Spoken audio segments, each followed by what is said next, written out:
Hi, this is Matt Newrick here from Elite Defense Systems. We're continuing with our intermediate ground curriculum, and got a couple moves here that I want to show you. We're going to be doing these from under mount position, which is obviously a really leverage position for the guy on top. So we're going to talk about what to do when you're under that position, but also talk about the counters and how to counter those things. I'm going to have Doug come on here real quick. First thing I'm going to do is what's called a double arm throw. He's going to go ahead and be on mount position. Now, for mount position, I wouldn't say that we should do this on purpose, but if I go through and I put my hands through just like this, or let's say my hands are already tucked here, this is a great time to do this. All I'm going to do is I'm going to go ahead and I'm going to use the power of my arms, toss this person over me, but also roll at the exact same time, so it looks like this. And this obviously gets me out of this position right here. I'm going to show that one more time. Once again, maybe Doug and I were rolling around and I ended up in this position, or maybe one arm was under or whatever. I go ahead and buck them the exact same time. Then I go ahead and take my arms, toss them right over me here, and then roll on out. Just like that. I will go ahead and we can stop that if Doug now is on the ground. Once he goes ahead and he puts both arms under, once again, maybe they just went to this way or something like this. I'm going to go ahead and I'm going to grab his wrist from the other side. And I'm going to end up in what's called a naked triangle. It's a triangle without having an arm through it to choke the person out. You're just going to do it with the legs, and that's what we call a naked triangle. So once again, from this position right here, I'm going to go ahead and grab the person's wrists, and I'm going to go ahead and I'm going to force a roll for myself, going right over to my shoulder. As I go right here, he gets up onto his knees.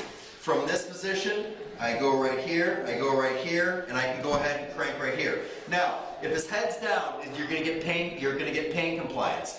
If his chin is up just like this, and I get to this position, this is going to lead to a crank or a choke right here.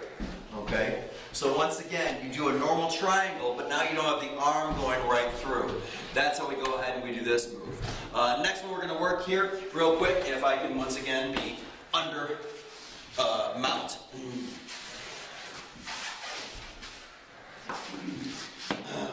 How we do this escape is once again we set it on up, elbows are on the knees, I buck the person on up. I'm going to go ahead and push on the person's hips, pinch my knees together, and swallow them back into guard. It's going to look like this, just like that. Okay, I'm going to go ahead and do that again.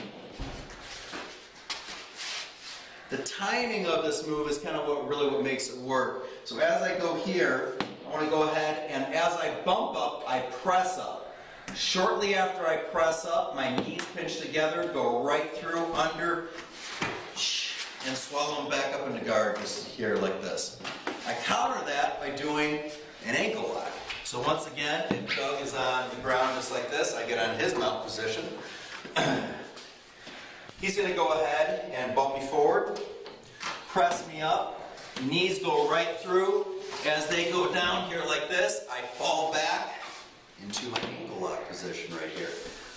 Once again, for counters, timing is everything. You want to go ahead and you want to fall back before the person closes guard on you. Once again, this is what it looks like. He bumps forward, up, fall back.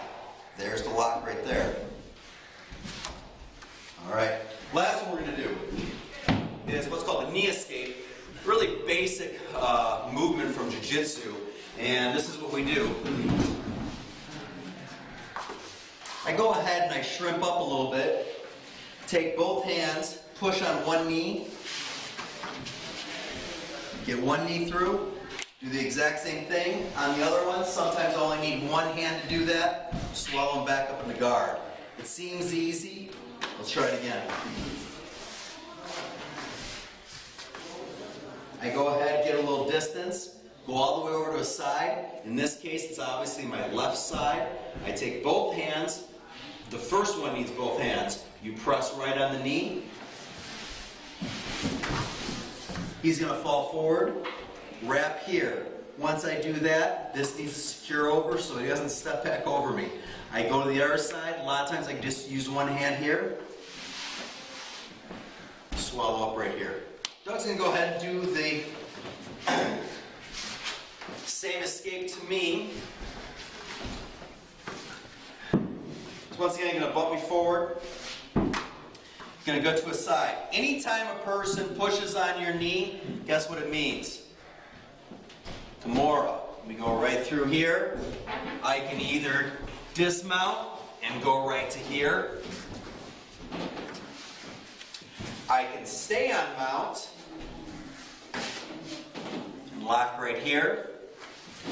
Or I can go all the way over to what's called the key lock position. Go here, under, dismount, go right back up here. And there's my lock right there, obviously ending up in numerous kind of options and things like that. So once again, so these are the moves from under mount and also their counters. Have fun.